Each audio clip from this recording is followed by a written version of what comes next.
I was a single parent with a brilliant, perceptive 11-year-old daughter and an active 2-year-old son with a sleeping disorder. He was almost always awake. I was almost always tired. I learned, though, that I could take a nap on Sunday afternoons when my son would busy himself with Thomas the Tank Engine. My daughter, Jamie, would read a book and keep one eye out for baby Kevin. I could sleep on the sofa. One Sunday, I repaired to my couch, leaving Jamie with this instruction: don't wake me up unless the building is on fire. You see where this is going. Jamie woke me up. Mom, she said, I think the building is on fire. Why do you think the building is on fire? We went into the hallway to put some trash down the chute, and I smelled smoke. Oh, I said, you know how people put their cigarettes in the ashtray by the elevator, and sometimes the cigarettes keep burning. That's probably what you were smelling.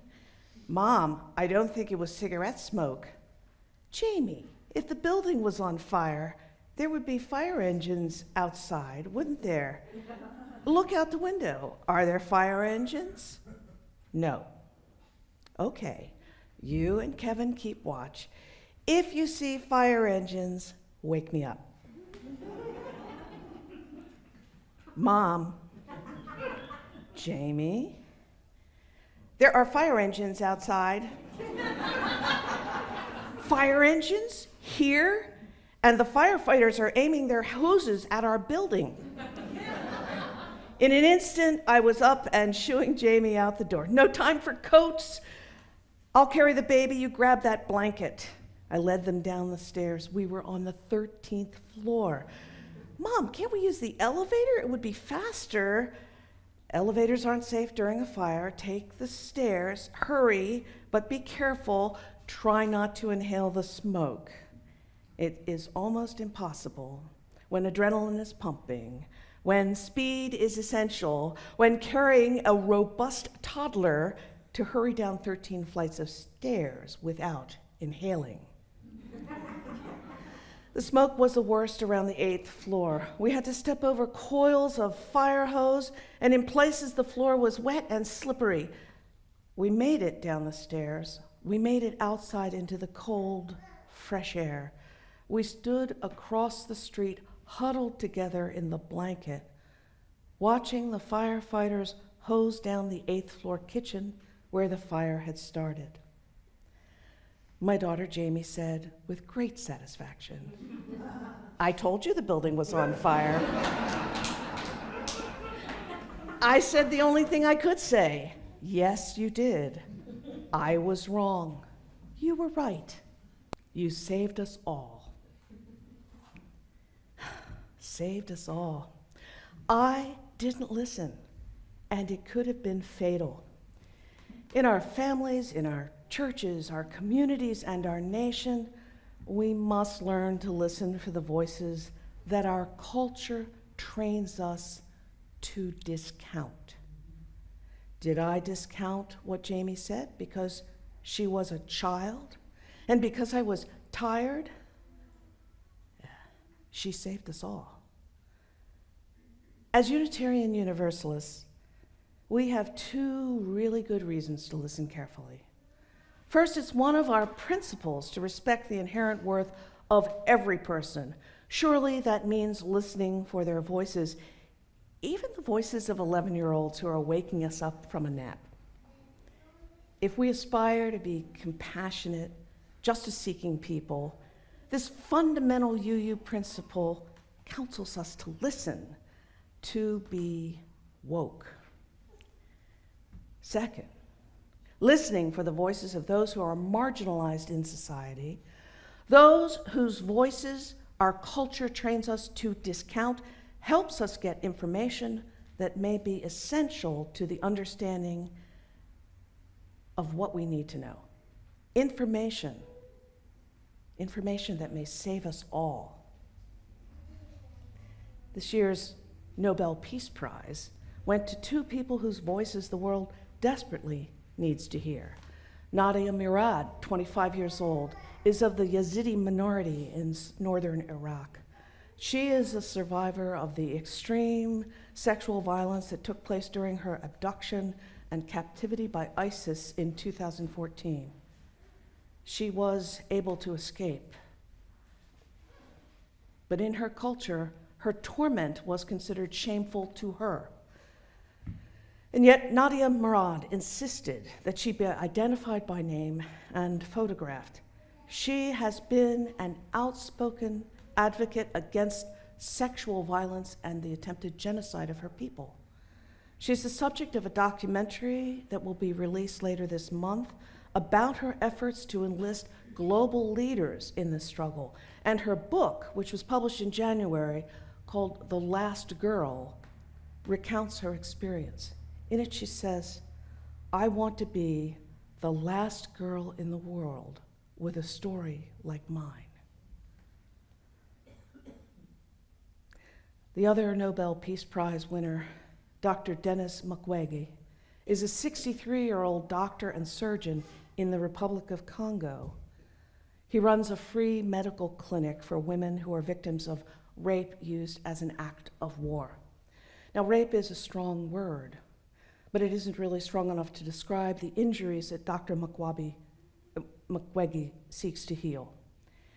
He's repaired reproductive system damage caused by a wide variety of weapons, including fire, blades, and guns. Some of the girls he's treated have been as young as 3 years old. For many years, he's been outspoken in demanding that the nations of the world take action to end this savage war against women. He's spoken at the United Nations. And despite multiple assassination attempts, he continues to save the lives of women and girls subjected to this horrific violence and to criticize the nations that by their inaction are complicit in it.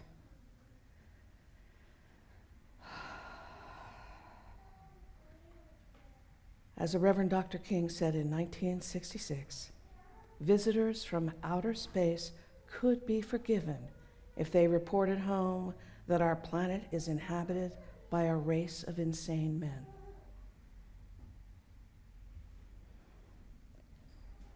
I find it difficult to imagine the courage it must take for Nadia Murad or Denis Mukwege to speak out about what they've experienced, especially knowing that taking a public stand places their very lives at risk.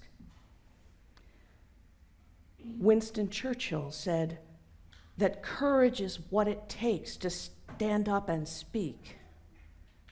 Courage is also what it takes to sit down and listen. That's an interesting word, courage, to describe what it takes to listen. But consider the experience of Andrew Forsthoffel. In 2011, at the age of 23, he left his home in Pennsylvania and spent the next 11 months and 4,000 miles walking across America. He carried a sign that said, "Walking to listen." Along the way, he listened to the stories of Americans from all areas of society and parts of life. Some were eager to talk, some were suspicious of his intentions, some were hostile, some were terrifying. In one of these encounters, the terrifying kind, Andrew was hoping to extract himself from a conversation without triggering a violent response. He said, "I was about to interrupt when he mentioned, as if it were a footnote, that he'd lost a child. I saw him differently for a moment. He was a mourning father who lived alone with a cat instead of a son. It did absolutely nothing to justify his paranoia and violence and racism, but it cast a little light on the pain that was its source." For just a moment, he'd opened up a barricaded trapdoor to his hidden private hurt. Let me gaze down for a second in wonder at how terribly deep it went. And then he slammed it shut again. The courage to listen. For Andrew Firsthoffel, listening meant the risk of physical violence. It was real. It was dangerous. He made it out of that situation safely, but as he walked, there gradually dawned the awareness that to listen well requires courage, not just because of the physical risks, but also because when we listen deeply, we risk discovering something new, something that may change our view of the world. And that may be the risk people are most afraid of taking. When Dr. Mukwege first spoke out against the extreme violence against women in his country, no one listened. Were people afraid to listen? Would listening require them to change their conduct? In other countries, in America, for example, we haven't listened well, even when the sexual violence against women is less extreme. The hashtag #MeToo movement is only a year old. What has made it so difficult to listen? This question took me on a journey back to 1991. The hearings on the confirmation for Clarence Thomas. Anita Hill and Clarence Thomas had worked together at the Equal Employment Opportunity Commission. Hill was called to testify after an account of her statement to the FBI about Thomas was leaked to the press. Hill said that Thomas asked her out, and after she declined, he repeatedly talked about sexual topics while they were at work. She passed a polygraph test, which the senators dismissed as unreliable. The Senate didn't call the 4 witnesses said to support Hill's statement. Critics questioned her delay in coming forward. She explained that she felt an obligation to share information on the character and actions of a person who was being considered for the Supreme Court. Said Senator Orrin Hatch, her story just does not add up. Thomas was confirmed by a vote of 52 to 48, the narrowest margin since the 19th century, until the 50 to 48 confirmation of Judge Brett Kavanaugh. Today, 23 senators are women, an all-time high, and many female veteran senators hold leadership positions. And yet, how we listen matters, and this issue does not always divide evenly by sex. No. The Senate confirmation hearings on Brett Kavanaugh and his nomination for the Supreme Court have tumbled headlong into partisan divisions and accusations, and I'm not going there. But I would like to draw out some carefully considered observations about how we listen and why it matters. The obvious issue in the hearings was the question of Dr. Christine Blasey Ford's credibility in her assertion that when she and Brett Kavanaugh were teens, he sexually assaulted her. The question swept the nation. Do people believe women who say they are the victims of sexual assault? Coming at the 1-year anniversary of the Me Too movement, the slogan, "Believe the women," trended on Twitter. But though it may seem a little strange when I say it out loud, and certainly many of you may disagree, it isn't that issue that is now most prominent in my experience of the hearings. There were other aspects to the hearings that, to me, cut more deeply into my heart. First, how we talk about women and how it shapes what we believe. Second, what we listen to from men that we won't listen to from women. On point number 1, how we talk about women there was one comment in particular I found incredibly disheartening. Incredibly disheartening.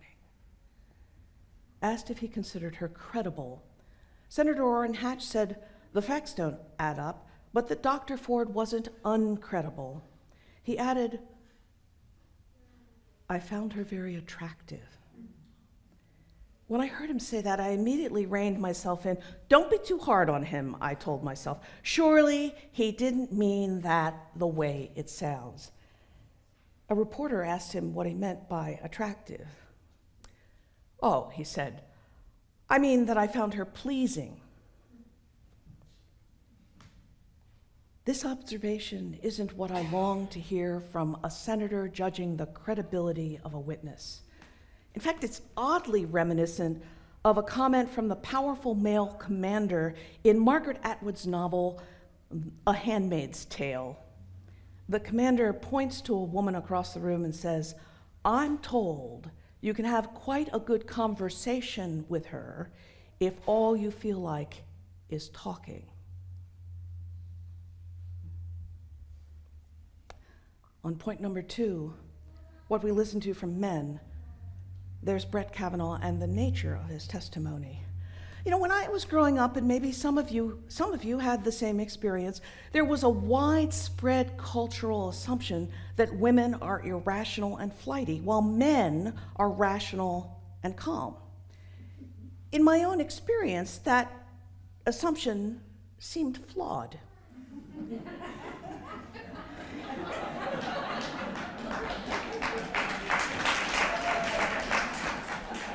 And it wasn't just my experience. In 1971, the US Supreme Court struck down an Idaho law that prohibited a woman from being the executor of an estate. It was the first time that the Constitution's Equal Protection Clause protected women against gender-based discrimination. The Idaho legislature had concluded that women should be disqualified as estate administrators because they were, well, women. The author of the winning argument before the Supreme Court was herself a woman, a young woman, logical, rational, calm, the one we know now as the notorious RBG, Ruth Bader Ginsburg. So I was riveted, but not surprised, when Dr. Christine Blasey Ford presented her testimony calmly, clearly, politely, as she explained the neuroscience of trauma and its effect on memory. I was equally riveted, but stunned, when Judge Kavanaugh spoke with passionate emotion, sometimes anger, sometimes with teary nostalgia. I thought that he used both anger and tears to avoid answering some of the questions. And I began to think that his testimony overall was untruthful. And the lack of truthfulness, isn't something that happened 36 years ago when he was a teenager. It's current events. And truthfulness matters to me, especially in Supreme Court justices. Yet to many people, Judge Kavanaugh's testimony was vigorous, strong-minded, clear, powerful.